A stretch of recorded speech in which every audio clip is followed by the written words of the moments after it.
I believe the commission is present and assembled, so let's get underway. In this next hour and 15 minutes, we'll be addressing three subjects. It's interesting, all of these are sort of the place-based considerations. They have to do with place where research is done. The three subjects are equivalent protections, community engagement, and site selection. Christine, I don't know, you had sort of stepped out, but Lonnie Nelson and I thought maybe the thing to do is actually each of you to make your individual brief presentations, and then we'll have one grand Q&A system for everyone. Nelson, you want to begin? Or, excuse me, Lonnie, you probably ought to begin talking about equivalent protections. Yeah, equivalent protections. Equivalent protections is a recommendation that was made to the Commission as part of a larger recommendation proposed by the International Review Panel. In fact, it was part of their first recommendation to this Commission that focused on respect for human subjects and their communities by researchers in all phases of clinical trial design and implementation. As noted by the IRP, one way to show respect for communities outside of the U.S. where research with human subjects is an ongoing enterprise and a growing enterprise would be through international dialogue with U.S. and international bodies to ensure human research subjects are protected. As part of being good research partners and encouraging this dialogue, the IRP recommended to this Commission that U.S. foreign investors would benefit from clarification of U.S. regulatory exception for foreign protections that are at least equivalent to those in the U.S. as delineated in the Common Rule and as it relates to human research subjects. And then taking it to the next critical step, investigating how it can be applied, what would be that process to make these determinations. In our group discussions, which consisted of Christine and Nelson, Michael, I do it all the time. We recognize the importance of equivalent protections being a standalone recommendation, as it has been a source of increasing frustration and difficulty for U.S. foreign investigators. And actually, the frustration was even voiced by some of our own group members. Given the significant increase in international research studies that are sponsored or supported by the U.S. government, the impact of equivalent protections to offshore investigators has become even more important. The frustration and challenge that arise from equal protection practices and procedures emanate from U.S. federal laws that regulate all research utilizing human subjects and is funded or supported by the U.S. domestically or internationally. All such U.S.-funded supported research falls under the regulations outlined in the Common Rule. Any agency or institution receiving U.S. funding for human research subjects, for human subject research must follow the guidelines and regulations in the Common Rule to the letter without exception or waiver. While this may not be an undue burden for researchers domestically, it does become a burden for researchers who conduct clinical trials in foreign countries, especially given the dramatic growth of multinational research projects funded by the U.S. over the past 2 decades. Similarly, privately funded research has experienced tremendous growth internationally. The increasing likelihood of research being conducted internationally can be seen as a result of greater attention being given to the global health needs, as well as to what some cite as the burden and cost of compliance with the U.S. regulatory requirements, although we have been abused of that notion this morning. More specifically, compliance with the Common Rule. This becomes a challenge for researchers conducting studies in other countries that have government regulations and practices in place that offer human subject protections that are comparable, equivalent, or better than those that are actually in the Common Rule. Most of these countries follow guidelines for human research protection as outlined in the Declaration of Helsinki and good clinical practices. It should be noted that the Common Rule does allow for U.S. agencies supporting or conducting research to recognize and accept procedures from foreign countries that might differ from U.S. regulations as long as they provide protections that are equivalent to those in the Common Rule. However, despite this provision, I don't think there is one example where any foreign country's procedures have been accepted as equivalent to those of the U.S. As it was noted in the IRP's report and recommendations, this issue has been discussed by other advisory bodies convened at the behest of the U.S. government and in the past, but none of the recommendations put forth by any of these advisory bodies has resulted in movement by the government on its current position. In fact, there is over a 10-year history of consideration of U.S. equal protection regulations and their impact on the international research studies. And historically, just to give you an overview, in 2001, the NABC recommended in their report on existing protections for human research subjects that the U.S. identify a set of procedural criteria and a process for determining if a host country's regulations to protect human research subjects provided the same ethical protections as the NABC. In that same year of 2001, the Inspector General's Office recommended to the OHRP that it address how to better assess if other nations' laws, practices afforded equivalent protections to those that apply to human subjects participating in clinical trials in the U.S. In 2003, the Department of Human Health Services convened a working group that made recommendations regarding the same issue of equal protections and actually proposed a framework for developing a criteria to determine if host countries' regulations and practices offer equivalent protections that are comparable. And the first step of that framework pointed out that the common rule is actually procedural and doesn't articulate the ethical basis for its regulatory procedures or the actual protections that its procedures provide. In 2005, there was a Federal Register notice posted calling for public comment on the proposal set forth by this DHHS working group. And the OHRP basically did not take any action on this, so there was nothing ever done. And what may be seen as a lack of responsiveness on the part of the U.S. government, a 2006 Federal Register notice on the interpretation of assurance requirements actually reiterated that any agency or institution receiving government funding or support for domestic or international research using human subjects follow the exact procedures as outlined in the common rule. In 2007, there was a request from the UK government to the United States for a determination from DHHS regarding equal protections afforded by the UK procedures for their protections. And other countries are also interested in gaining recognition of equal protections for their protections. However, again, there has been no response and there has been no answer from our government. And to date, the Office of Human Research Protections has not formally recognized any country's protections as equivalent. It should be noted that other government agencies are much more flexible. In particular, the FDA employs the notion of parity and accepts data from foreign studies. They comply with international standards for human subject protections, utilizing standards put forth by good clinical practices.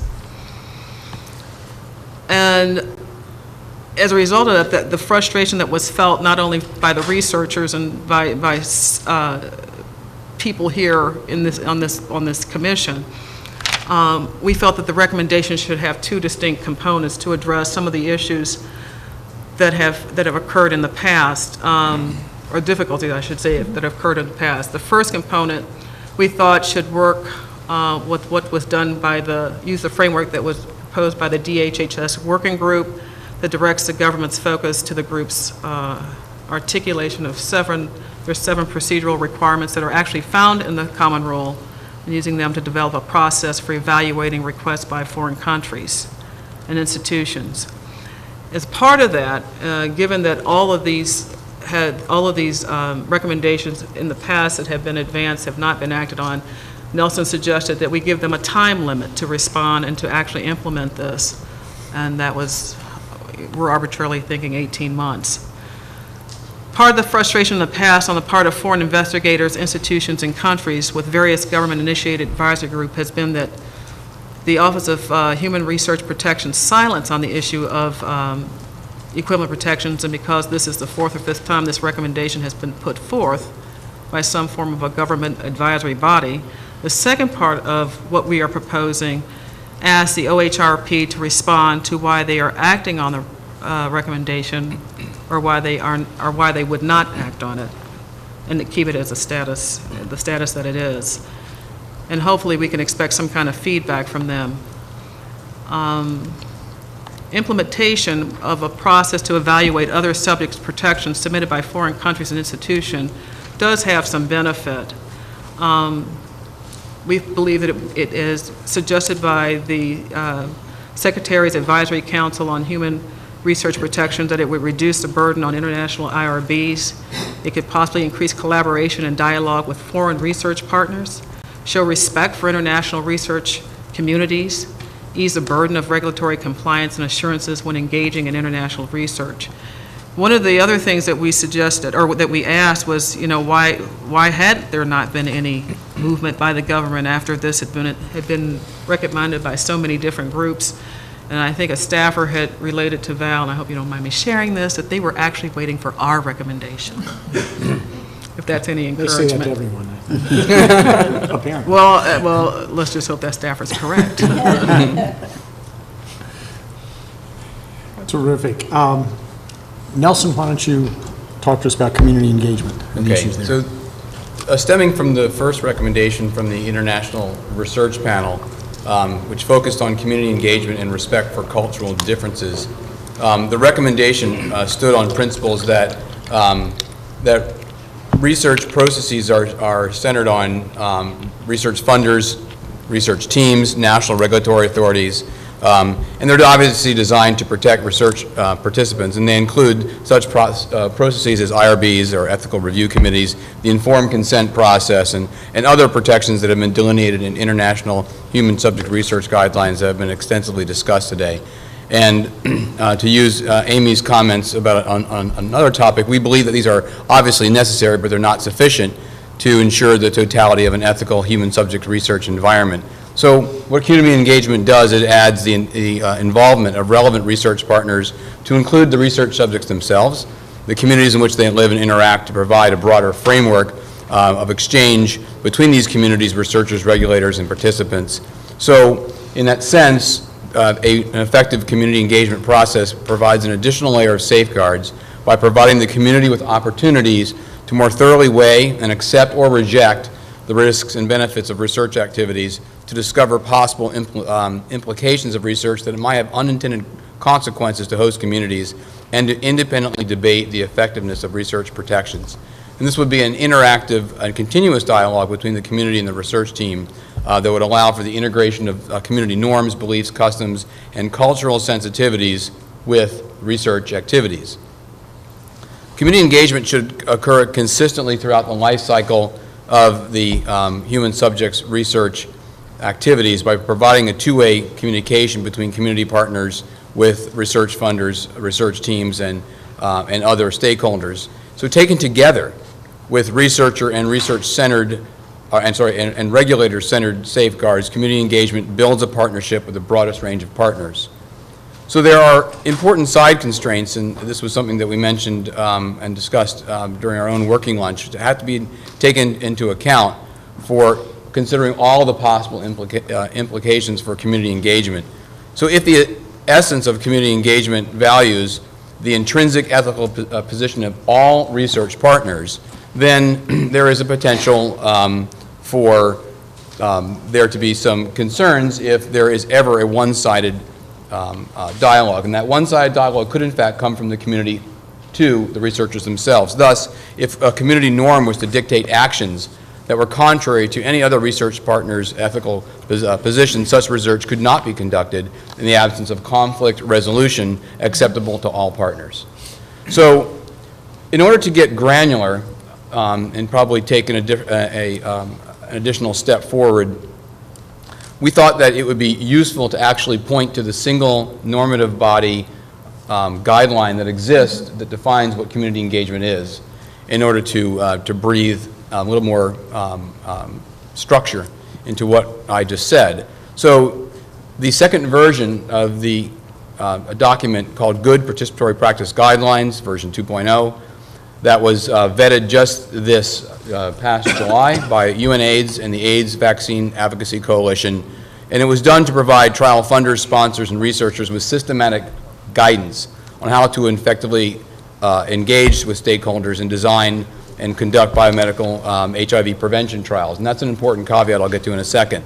So this publication provided a tangible roadmap for how one might implement all the high-minded things I just mentioned in the past few minutes. And it's built on principles of respect, mutual understanding, integrity, transparency, accountability, and community stakeholder autonomy. You can see some of these principles are ones that we have highlighted at an independent level. So one caveat that actually was pointed out during the International Research Panel's deliberations by John was that it's important to understand that all stakeholders must have buy-in to what is considered an intrinsic norm. There may be cases where a community norm wouldn't be acceptable to research funders, as an example. And an important caveat that Christine pointed out was to remind us that these guidelines, even though they are the only exemplar, were built around HIV prevention studies, and therefore their applicability to a broader range of human subject protection activities is yet to be assessed. So the guidelines, in our view, would need to be prospectively evaluated in that light. So in our draft deliberations about, within our working group, our discussions within the working group about what recommendations we could put further ahead would be to highlight the evaluation and the specification of good participatory practice guidelines, to provide a standardized framework, and also to recommend a prospective evaluation of these guidelines because of the generalizability questions that I previously mentioned. Thank you. Thanks, Nelson. Christine, you want to talk to us a little bit about site selection and the issues? It was great to work with Lonnie and Nelson. I think if we didn't have the best working group, we had the most fun. We like the competition. Yeah, the competition was great. It's good. So one of the other things we talked about as a working group was site selection. And some of this was in response to the commonly expressed but often disabused notion that expansion of research around the world has a propensity to go to places where rules and oversight might be more lax and people might be more vulnerable to exploitation. So the Commission wanted to consider this issue of site selection and how those perceptions fit in. And I think we talked about the fact that site selection is ethically important for a couple of different types of reasons. One is that acceptable sites are those that can ethically treat human subjects and protect them from unethical practices. And that's sort of widely agreed to. But then there's this other notion of how you select a site for reasons more related to justice and responsiveness. Now, Belmont report, which was focused on individual subjects, actually has some interesting language that could be applicable here, saying that subjects should not be selected because of easy availability or a compromised position, but rather for reasons related to the problem being studied, and that justice demands that the fruits of research not provide advantages only to those who can afford them, but should not unduly involve people who won't be able to be beneficiaries. Unfortunately, as we know, there are historical examples of U.S.-funded research where individuals were treated unethically, and at least in part, this might have been due to the fact that they were chosen because they were vulnerable rather than for the goal of benefiting them or their community. But it's also critical to remember that important scientific and economic benefits come from research wherever it's done. That expanding research around the world is actually a good thing. And finding efficiencies in doing research, as we heard this morning, is also a good thing. So those create a complicated set of factors in terms of thinking about site selection from an ethical perspective. So we're talking about,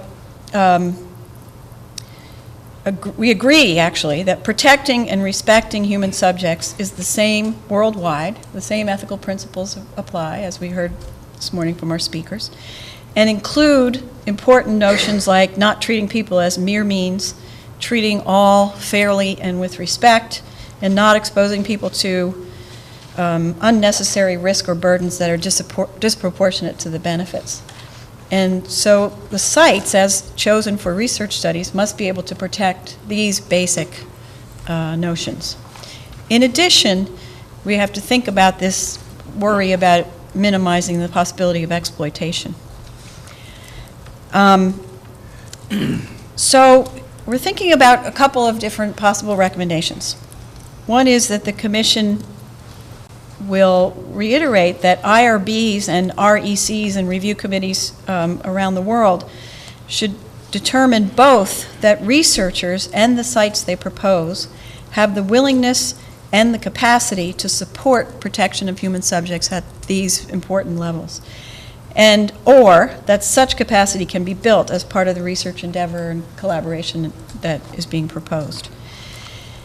And second, we think this notion of what are the appropriate criteria for justifying the selection of sites needs further study and further evaluation.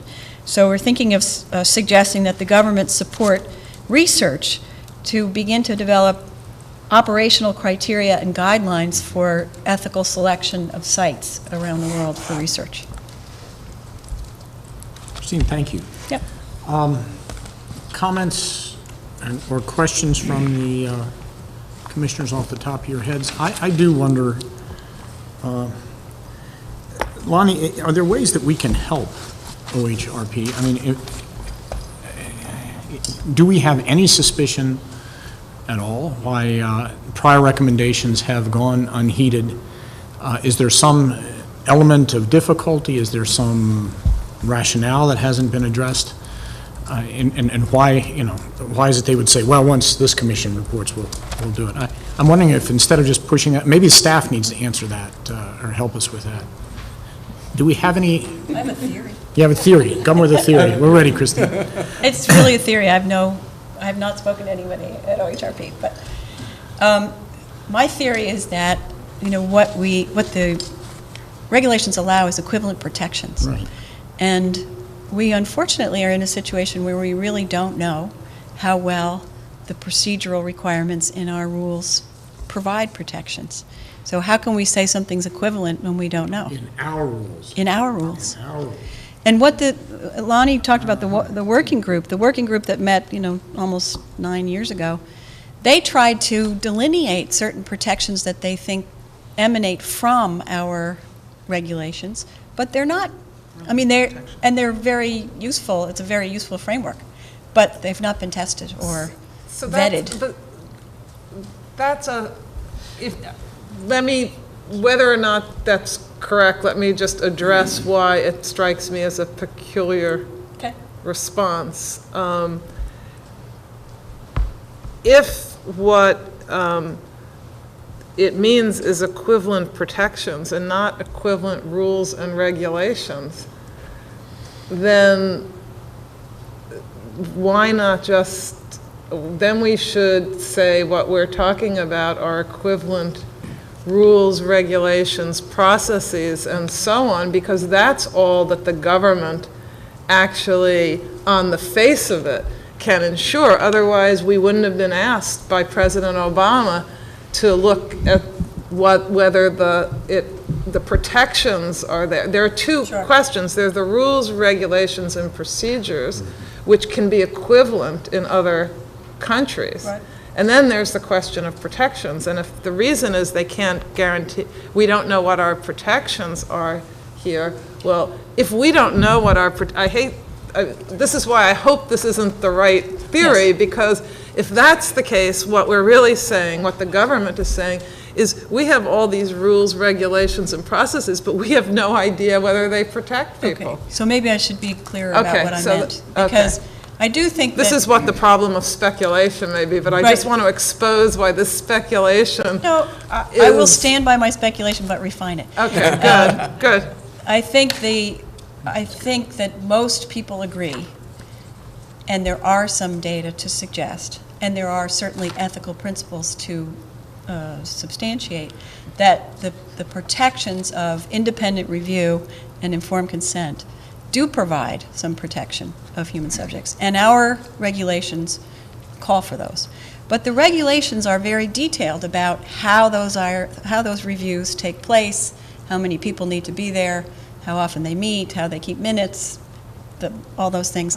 And the consent provisions are very detailed in terms of what kinds of information, what kinds of documentation, et cetera. So I think that the problem is What we don't know is whether or not those exact instantiations of how you get informed consent or how you do independent review are what's necessary to Yeah. provide the protection. But what you're saying, and then I'm going to cease and desist, but what you're saying is basically, since we don't know how well these particular things protect, we're just going to assume that our protections are better than others, even though we don't know. That's what I think we're doing. Okay, Dan? that's, Just quickly. Dan and related- Anita? Yeah, just quickly related to that, does anybody else have data about their regulations, rules, et cetera? Because if that's the case, We are then we covered. will never have the ability to say that ours are equivalent unless we, command the world to do the studies you're suggesting we do. Dan, let me just say, one of the things we considered was to, because there was the notion of maybe doing a pilot study to see if, take a few to see if this actually worked, if we could actually do this. But I think the suggestion of whether or not other countries to look and see what they did in these instances, when research was conducted and, they were the host country, how they may have relaxed or maybe not relaxed their regulations with regards to human research protections. Because maybe that is some kind of a model that we could look at to see how effective it was. But I think Amy goes to maybe the gut of the issue, is that if all we are actually offering are procedures, and we really aren't offering protections, then we may have a bigger issue. That's true. Nita? So I'm hoping we can build on that a bit. I'm trying to understand the interplay between the equivalent protections and the community engagement and the difference between procedural and substantive protections.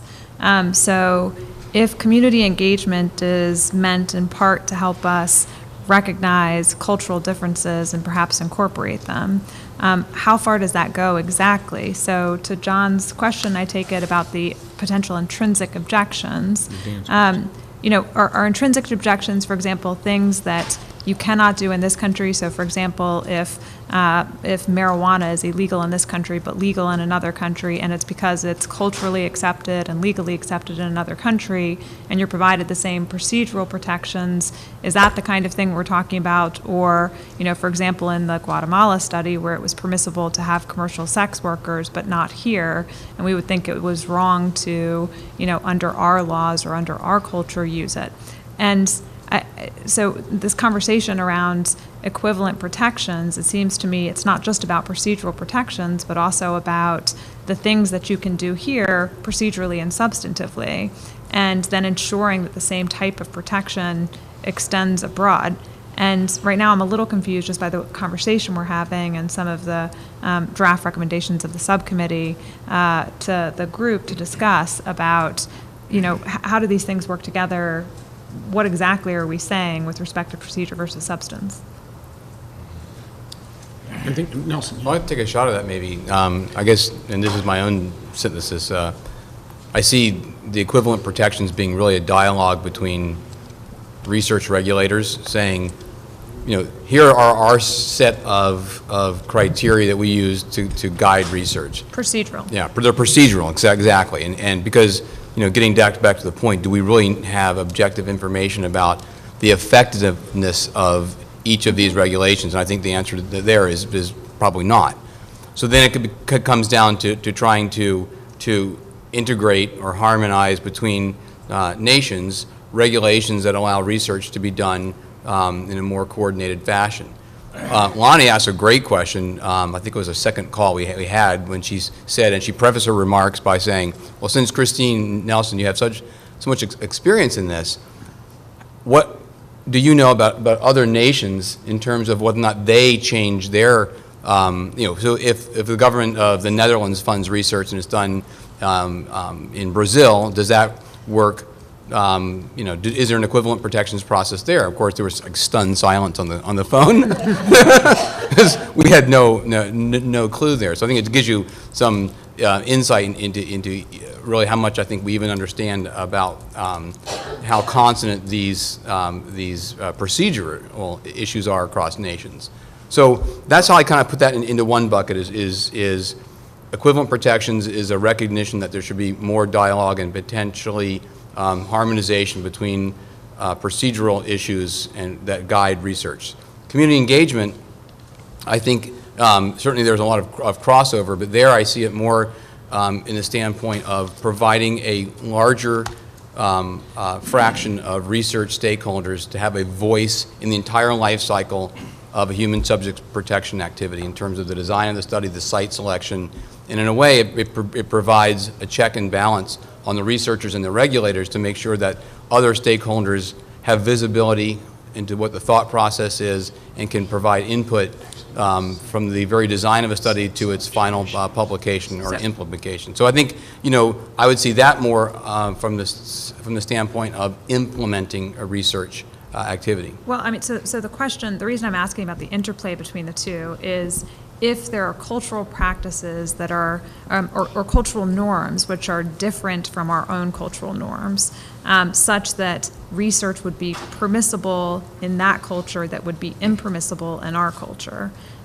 You know, I assume the answer is nothing we are saying here suggests anything about not ensuring that the substantive protections we have here likewise apply when researchers are abroad. So let me, I mean, to take the double negative out of it and make it into a positive, everything we're saying here is consistent with enforcing the same ethical standards. Right. In any community here, there are communities where commercial sex work is legal in the United States. Right. You don't have to go abroad for that. Sure. So everything is consistent with our saying the same ethical standards apply.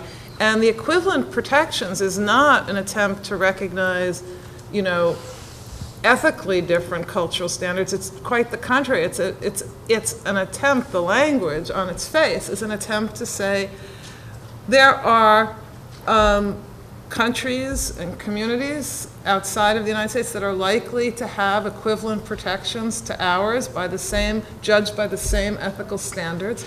And it would be good if we could recognize those. And then there are a set of reasons why it would be good, instrumental as well as non-instrumental. What prompts the question for me is just getting really right back to the report that we are expected to prepare. If we make a recommendation that we think this is a good thing, so long as we're convinced that it's merely, you know, bureaucratic lethargy that has kept this from happening in the past, I'm comfortable with that recommendation. But if we haven't discovered and can't address some of the what might be legitimate concerns, then I think we should try to do that and get that in the report before we make the recommendation. You see what I'm saying? I do, but I think we have, the subgroup has recommended something that will help us discover this, because as you can see, even our members who are within the government don't know what the reasons are. And so what we're asking tentatively here is if there are good reasons for not ever recognizing any prominent examples of equivalent protections, give them, not just to us, but give them publicly. So it's like, you know, if I invite, I'll say, I'm happy to collaborate with anybody, this is a hypothetical, by the way, I'm happy to collaborate with anybody who is equivalently ethical to myself, but I just happen never to have found anybody that is. I should give reason, you know, why is that? Why is it? And it may not be because we think our rules are better. It may be because we're risk averse in some way, but we don't know. And the time constraint that we have makes us do this after the report rather than before the report. Two things. One is that we don't know, and we don't know not for lack of previous bodies recommending, but maybe what we can do, maybe it's for lack of previous bodies saying, you know, one of our recommendations, which ours would be, is say what is stuck here. Given that you have promulgated this rule that says we will recognize equivalent protections, given that we hear that people would like some guidance on it, But given, yeah. let's give some, please give some guidance, not. And presumably, because part of our charge was to respond within a certain time frame, we haven't invited a guest here from OHRP to talk to us. I don't think there's anybody who's right now authorized to give the response we want, frankly. But we trust that someone will be after the Well, report. that's what we're going to Yes. ask, for somebody to be authorized to give us a response. I think that horse is dead, so we No, won't no, do it's a that one good, any longer. it's a- No, John, no. It's that- the right I think we're on question. the right, the horns of the dilemma have been I wanted to shift identified. gears a little bit. Does anybody else want to pursue this question a little further? I think we, I that- just No, want to no, say, we we- did consider there may be legal implications, we don't know. And who knows if the response hasn't changed over the course of the different administrations, so. Yeah, and this I mean, is there's something not, to consider. it's not targeting Thanks. any, So, you know, the administrations and personnel Right, have exactly. changed. That's, it's that, given our charge and the importance of this that comes up repeatedly, it would serve the government and the public well to have a response. John, you're going to change course for us? I wanted to ask the subcommittee about the site selection issue a little bit further. Okay, so you divide up the territory into two parts. You know, one part has to do with making sure that whatever site is selected, there is a research ethics infrastructure there that can protect people, okay? So that's the low-lying fruit, okay? That's the relatively easy part, and I think it's absolutely crucial that we insist upon that. But I do think that's the easy part. So, because you could satisfy that criterion completely, and still have concerns and worries about part two, which is the responsiveness part, which, as Christine put it, really doesn't have so much to do with protection of research subjects. It has rather to do with issues of justice, right? So, now you recommend a kind of a research program here at the end of your ruminations on this issue, and I'm still puzzling over exactly what kind of research you have in mind. So is it that you agree with the drift of all these international guidelines that talk about the importance of responsiveness and how this is really a crucial criterion for ethical international research, but that is it that you agree with that, but that you have difficulties with different interpretations of what responsiveness would amount to, and that's going to be the subject of the research. So is it sort of like conceptual and ethical research you're calling for, or is it empirical work that you're calling for?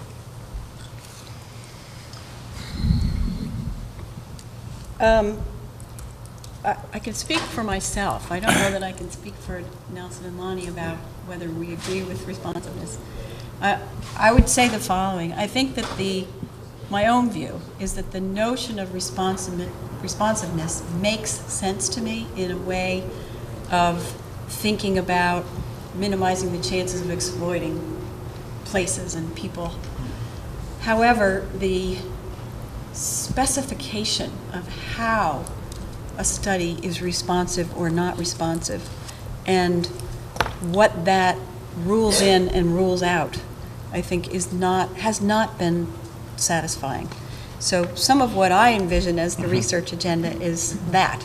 Yeah. Sort of figuring out more clearly what does responsiveness mean, and what counts as responsive and what doesn't. Now, there may be other, I think we've been thinking about it, sort of thinking about the recommendation to be even more broad than that, however, because there may be other notions beyond responsiveness that ought to be considered when somebody's selecting a site. And I mean, there are different ways to think about them. One possible way is to include them sort of conceptually under some kind of notion of responsiveness. But, so here's one that comes to my mind. When you've got long-standing collaborations and well-established infrastructure, there's a lot of value to continuing that long-standing collaboration and infrastructure. So that, that seems like an important criteria. Is it different from responsiveness? probably, but it doesn't necessarily have to be, I guess. I don't know if either of you want to add anything to that? Well, there was one thing that was mentioned this morning with Dr. Medford. I don't know if he's still here or not. Where he made mention in his presentation that site selection is becoming increasingly more difficult. You need to close your mic. I'm sorry. Just pull it forward. Thanks.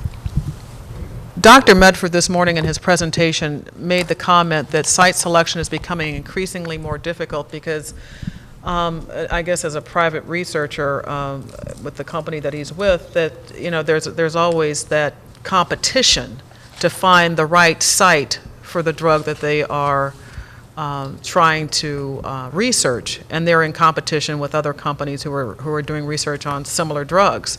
So, you know, we have that issue as well of, even though we talk about site selection and being responsive and all the ethical considerations that we go through, I think that's another caveat that we need to look at that I did not know about before is with regards to this issue of the difficulty of finding sites now. And he said more so internationally, he goes, because the population, I mean, you only have so many. He said more so internationally than you would actually think. So. It's almost a competitive advantage concept, isn't it? Yeah, I mean, and I think some of the issues that we struggle with in terms of better defining responsiveness are that, I mean, there can be really some nuanced thought processes about this, obviously, John. I mean, as an example, if, let's say you're in country X, which is in the south of Africa, and it has extremely sophisticated and a long-standing and durable tradition in doing research, and it has attracted substantially diverse stakeholders and is a powerhouse for doing research. And maybe right next door you have a country that is coming up and has similar health problems but doesn't have the absorptive capacity for research that the country X does. Is it meritorious for the region to have a greater strength in terms of the intellectual strengthening, having research capacity? Is that good for the region to have some of those activities spread across more than a single country? And who makes that kind of decision? I mean, what's the thought process there? Is that meritorious or not? And who would say that it is or isn't? So, you know, so some of our concerns, if you lay down what exactly defines the best-in-class responsiveness, it might be that, you know, in South America you do research pretty much in just Brazil. Maybe in Africa it's just the Republic of South Africa. And so, you know, I think there are other considerations into it, and the more granular we got on some of those criteria for what responsiveness could be, I think we could potentially not have thought about other consequences. Thanks. Yeah, responsiveness, as Christine and others have recognized, is a very broad term, and it's not an ethical principle. Right. I mean, it's not an ethical principle to be just generally responsive. You know, it really needs, if it's going to become something that's you know, it would be through some of the other ethical principles that we've articulated.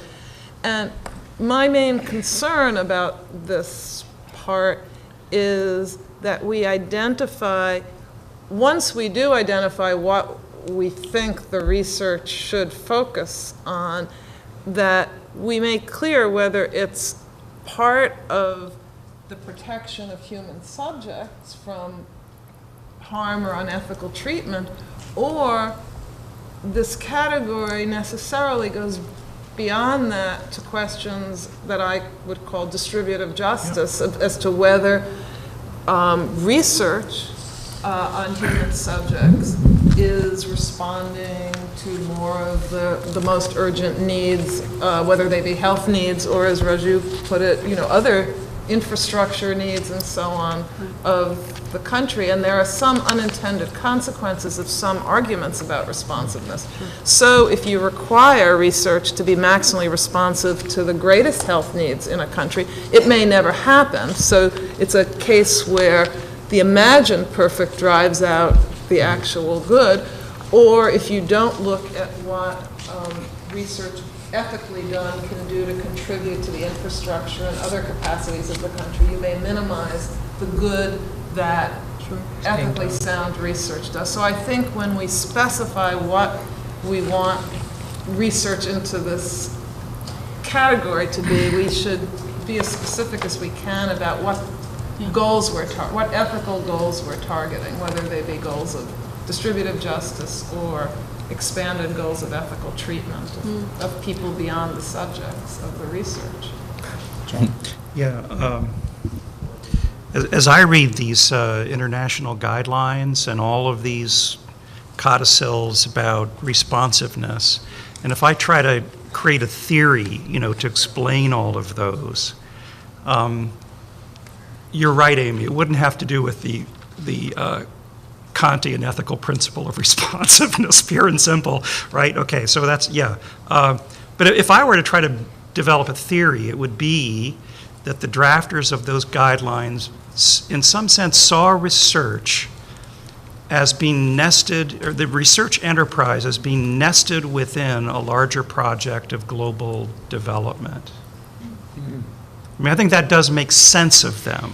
So they're saying that if you want to do research, it should further the health goals of the nation in which you're doing it. And then, of course, another interesting distinction that your group really needs to think about is the distinction between health needs and just other kinds of economic development needs, right? Because you could nest this within a theory of global development, but have a very broad notion of what development encompasses. Raju was making this point earlier. But as I read a lot of these documents, it seems to me that they have a fairly narrow notion of health, of responsiveness in mind, that it has to be responsive to the health needs of the local population. And that is something that is not, absolutely clear to a lot of people. It's a debatable proposition. Well, just to clarify, would you believe that for our deliberations, we should take the view that we concentrate on only health-related responsiveness, or that should we somehow factor in non-health related issues with responsiveness? Is that becoming just too broad? Well, I think that that's what the debate is about, or at least part of it. I think that should be included in the larger analysis. Yeah. Well, I don't think it's only about that. I think Amy said it well before, that some of the debate is about how are you responsive to health needs? Who defines what the needs are? Or can you only be responsive if you're addressing the most important needs in a country? Who decides which are most important? I mean, there are a lot of details about that that are strictly related to just health needs. But I think the other thing that I just want to put out there, I'll just put out there, in terms of the ethical salience of this notion of responsiveness, I think that responsiveness by itself, I agree with you, Amy, is not an ethical requirement. But the idea, I think, initially was not only issues of justice, but avoiding exploitation. Now, that's a controversial notion, too, in terms of what that means and how you do it. But that's a lot of the groups that have put that in their guidelines have used it in that way. Yeah. Well, but let me just say there's an excellent literature on exploitation, and one position, it depends on whether you interpret exploitation broadly or narrowly. The narrower you are, the more it overlaps with it's unethical. The more broadly you do it, you get into, we had Dr. Medford who said, we are absolutely committed to do ethical research. Do we look to where we can do it at the lowest expense? Yes. And there is a broad notion of exploiting, that is not, doesn't overlap with the unethical treatment of subjects. It just basically, you find the least expensive place where you can do research ethically. And I think responsiveness is what we're, I think, thinking of recommending or not, is that we need more specificity into what the concerns that go beyond, don't disrespect, don't treat people unfairly or, harm them. What goes beyond that? I think that's really, there are things that go beyond that, but they need to be specified if we're going to really be able in the future to move this discussion, more than this discussion, but any kind of rules or regulations forward. Dan and John both on this point? Yeah, Dan. I was going to say that, Christine's response to John, that the kind of research she thought was needed was sort of more conceptual about what we mean by responsiveness, is probably right, just based on the discussion we've had here. But it might help in our report if we were to say at least what some of the questions would be that would be part of that research agenda. And I think you raised one that's come up in our own, the testimony we've received, such as who represents the community or that we're doing. This other question that we have to face, which is sort of this just presumption that we have that our doing research in this developing country is for the good of that country somehow, whether it's economic or for their health, and maybe it isn't. Maybe we've got to be careful about whether or not they need microloans and shovels more than they need this, and balance that out. And third, be careful about also the question of whether or not this is about our need not to be exploitive versus the actual needs of the nation when we're thinking about these questions, all of which are very serious and I think deserve more conceptual analysis. Very germane to this, actually, if I might, this would be a good place to insert a question, Christine Mitchell's question. Is Christine here? Yeah, there she is. She's talking, but she's Associate Director of Clinical Ethics at Harvard. Hi, Christine. But she echoes your comment and question, Dan, in procedural ways. What method does the Commission think or expect would be used to facilitate community engagement? How would the relevant community even be defined, notified, and educated about research protocols? What standing would the community's views actually have? Would they be merely advisory? Or could they veto? Who or what agency would ensure or oversee community engagement? Or is the Commission just exhorting researchers to solicit and respect these inputs as a suggestion? That's really to know. I think, Those are all very good questions, so I'll give you an advantage from my own field. Well, I'm an HIV prevention researcher, and specifically, we work with the development of vaccines for HIV, and we work in Africa and in Southeast Asia. So in our field, obviously the UNAIDS and the AVAC were the agencies, were the organizations rather, that developed these guidelines. It's the second version. So in the execution of prevention research for HIV, these principles are deeply ingrained. Activists and other advocates actually sit on advisory boards throughout the research community of funders in HIV. They are always on advisory boards. The community is deeply engaged, and in that sense, the community, and that's why I was emphasizing that engagement has to be done through the entire life cycle, so that you don't come to a community and present them essentially a finished product. They have to see that from the very beginning. If they're going to eat the sausage, they need to be involved in the first steps of making it.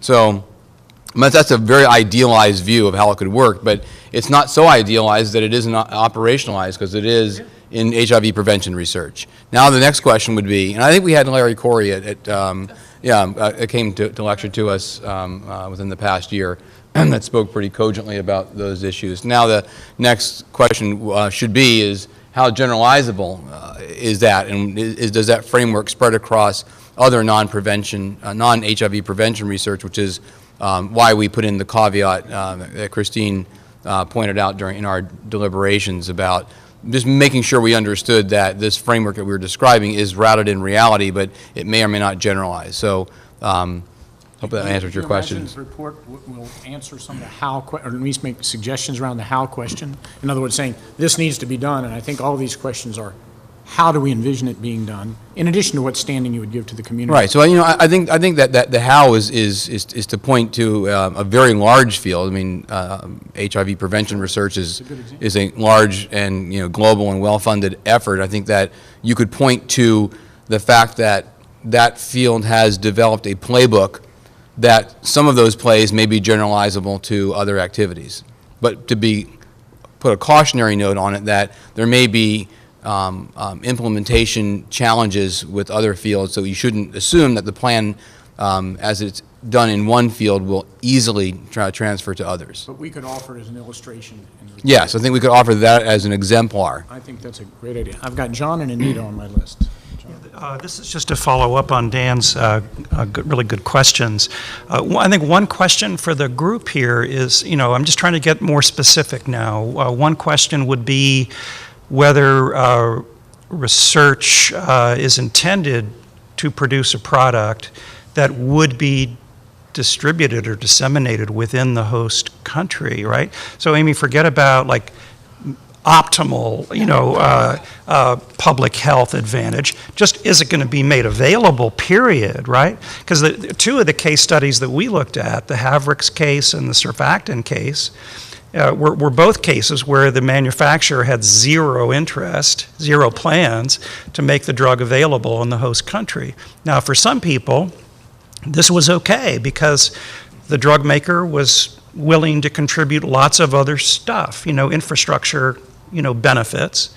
But in other cases, critics were very sharp in their condemnation, especially of the surfactant study. So that's one huge issue, right? I mean, what does it take to be responsive? And some people might say that a minimum requirement is that the drug you're working on needs to be available to the people from the host country, right?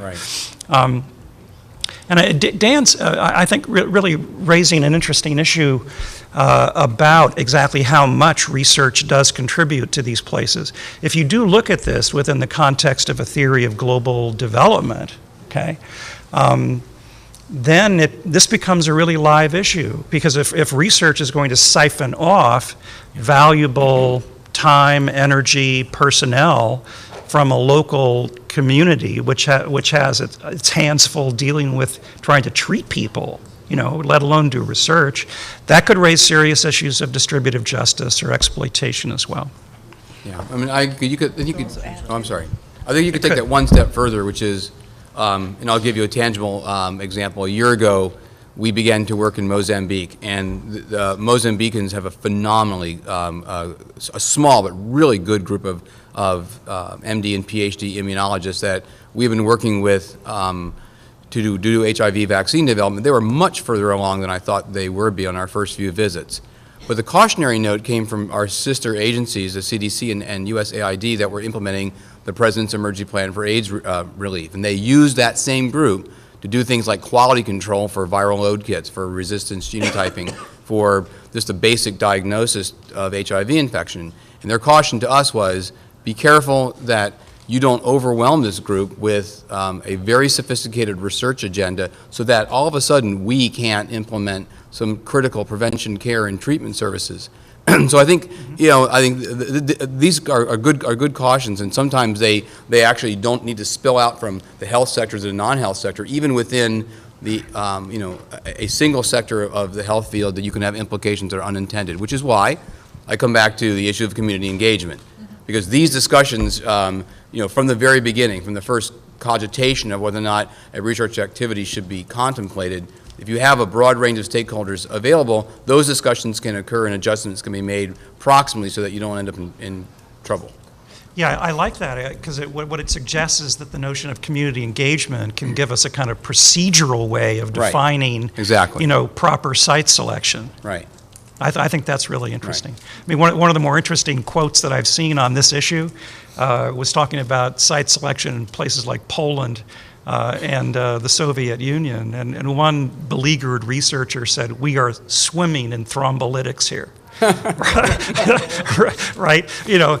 That's exactly, I mean, in other words, You know, when a drug company comes in and does a lot of this research, they dump a lot of stuff in that area, which may not have anything to do with their priorities. Right. And not be responsible. Yeah. Anita and then Rashid. Well, I just want to follow up on a lot of things that have already been said, but maybe from a somewhat different point of view. It seems to me that the site selection question does impose a huge burden on the researchers to develop expertise which may not be at their fingertips, okay? So you need to be a little bit political economist, public health expert, expert on community engagement. And of course, you can always hire consultants and people to help you figure all those things out, but it's not easy and straightforward. And I especially worry about in some ways, noble-sounding development model, right?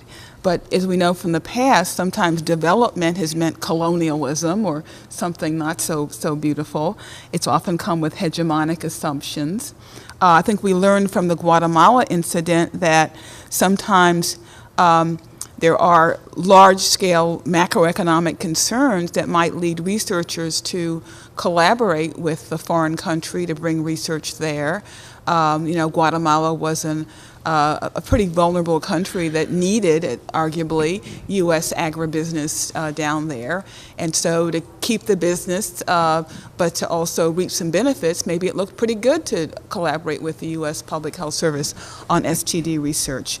And then I worry a lot about political regimes selling their people down the river, giving outsiders access to community groups that are going to say what they want them to say, and not what they really feel and think. I worry about gender disparity in countries that might lead some subjects to agree to become subjects because their husbands or their fathers insist that they take part in these projects.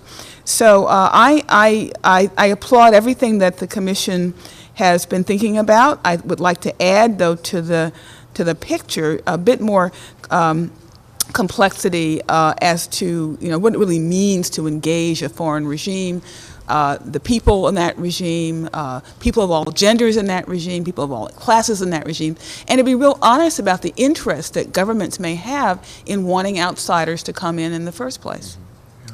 More how questions. Yeah. Raju. So I want to be a little bit contrarian. That's so unusual for you. About this issue about responsiveness. So 2 points. One is the point that Amy made, that responsiveness is not an ethical aspect, right? So first of all, this is an ethics commission, so I don't understand as to why there is so much amount of emphasis on responsiveness. That's number one. Second, more important aspect is that one of the most important criterion to be able to do a clinical trial in any country is that there got to be patients with a particular condition in that country. And the fact that you're doing a trial or a clinical study on that means that obviously there are people who are suffering from that condition, and whatever you do is going to help them. That may not be the most important disease that they have. You may not be solving malaria in a third world country or some other infectious disease or something, but you're indeed serving a need. So how could we say that certain kinds of clinical studies are not responsive? I would say every study, if you can get the patients. Once you get beyond phase 1 safety studies, right? Because I can do phase 1 studies on a population Beyond, that doesn't. But what about a Me Too drug for which there's already a pretty good intervention, but the drug company's patents running out, they just want to do more research on another drug that can make them more money? How do you know that? How do we know that? We don't know that. I mean, if you consider evidence of what happens when blood sugar goes down later. Yeah. Well, but the examples of that, I mean, there are large numbers of statins, for example, right? And yet other people have developed statins. And it turns out, even Me Too drugs, they could be better, cheaper, whatever the case may be. So I don't think that we'd be able to make a judgment and be able to say, number one, no other clinical study should be done for Me Too drugs, or you should be studying only for those diseases that are most important to that country. I don't think that is right. And nobody is, just so we understand, nobody on the commission, nobody has suggested a recommendation of that kind. The question on the table is whether it's worth recommending that the government support some research that would narrow and specify the notion of responsiveness, which, as John has pointed out, is in many documents. There's this call as an ethical guideline, and I think we all agree that so broadly stated, it is not a helpful ethical guideline, and the question is what in it, besides our first recommendation, is, which is never choose a site in which you cannot protect the subjects in research. What beyond that? But I'm going beyond making another point, and Yeah, that is okay, and then we that for can- almost any side of the argument that you take, you can always find an example, or two, or three. The fact that you could find 2 or 3 examples doesn't make it the norm. And so we have to be careful in making, too big a generalizations of them. I think if we do, as Amy has suggested, always go back as far as we can to the fundamental ethical principles that would be underpinning what responsiveness means, for example, I think we'll stay on safe ground. Yeah. I really do. Nelson, last word? Yeah, I was just going to say that, just because trial participants in a country, have access to a modality during the course of the study that might be meritorious and efficacious, in the absence of assurances that there will be access to the population writ large after that study is done, could still make that study not intrinsically beneficial to all but a very, very small fraction of the citizenry of that country. So I think, so I just would just put that caveat. Say, in this one of the other reasons why I think it's really important to have somebody outside of us, because we don't have the time and nor do we have the charge to do this, but really become more specific, is that everything that John and you said about responsiveness applies to many studies done in the United States, which are not then available to many segments of the U.S. population. Right. It does not just apply to international studies. So there's a lot more work to be done here, and I'm going to let Jim No, wrap actually, this I was up. just going to let you segue. I think, Okay. I'm hoping, unless there are open questions, I'm hoping that Lonnie and Nelson and Christine have heard things that are going to help them in their particular charge. And thank the Commission for its engagement toward that end to help them.